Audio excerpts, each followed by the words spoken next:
Hello, hello. আপনার প্রাণপ্রিয় মা আর আপনার প্রাণপ্রিয় চাচি আমার কাছে কি বলেছে জানেন? তারা বলেছে আমার নাকি চরিত্র খারাপ। আমি নাকি বিয়ের আগে চারটার সাথে রংঢং করে বেরিয়েছি।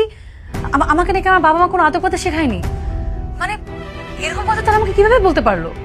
দেখেন, এরকম চলতে থাকলে কিন্তু আমি এই বাড়িতে থাকতে পারবো না। আপনি কিছু একটা করেন। আচ্ছা আমি দেখছি। আপনি কি দেখবেন? কখন দেখবেন? আপনি যদি কিছু না করেন আমি কিন্তু এ বাসা ছেড়ে চলে যাব। বললাম তো আমি দেখছি।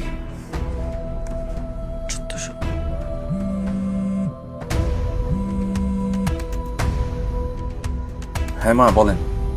পিয়াল, তোর বউ এত বেয়াদব, এত তর্ক করতে পারে? মাই গড! হ্যাঁ, কি তর্ক আমার সাথে! আচ্ছা, আমি তোকে তিলে তিলে বড় করিনি? তোকে আদর যত্ন দেইনি? তোকে লেখাপড়া শিখাইনি? আদর্শ শিখাইনি? এগুলো নাকি আমি আদিক্ষেতা দেখাচ্ছি? হ্যাঁ, এগুলি নাকি সব আমার ভনিতা ভান অভিনয়? বল। আচ্ছা মা, আপনারা কি শুরু করেছেন বলেন তো? আমাকে কি ঠিকঠাক অফিস করতে দিবেন না? পিয়াল, এখন দেখছি তুইও তোর বউয়ের পক্ষই নিবি? হ্যাঁ, এই কথাগুলো তোর গায়ে লাগছে না? তোর মাকে তোর বউ এইসব কথা শুনিয়েছে। পক্ষ নিয়ে আর কি আছে?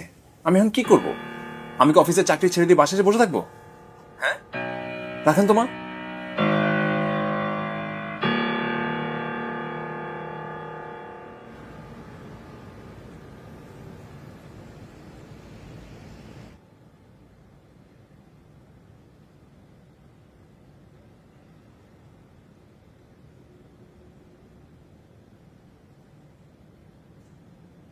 আম্মা, আপনি রাগ করছেন আমার উপর?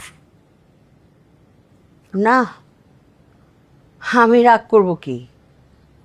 ঘরে একজন নতুন বউ এসছে, এখন কি আর আমার দাম আছে নাকি? আমার আগে কার কি যায় আসে? কিচ্ছু যায় আসে না। আম্মা,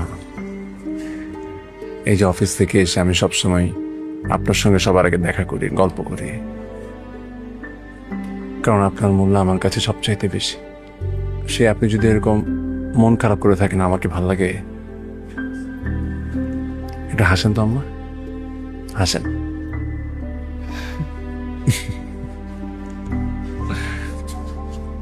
চাটা খান। তোর হাতের চা খুব মজা হয়, থ্যাংক ইউ।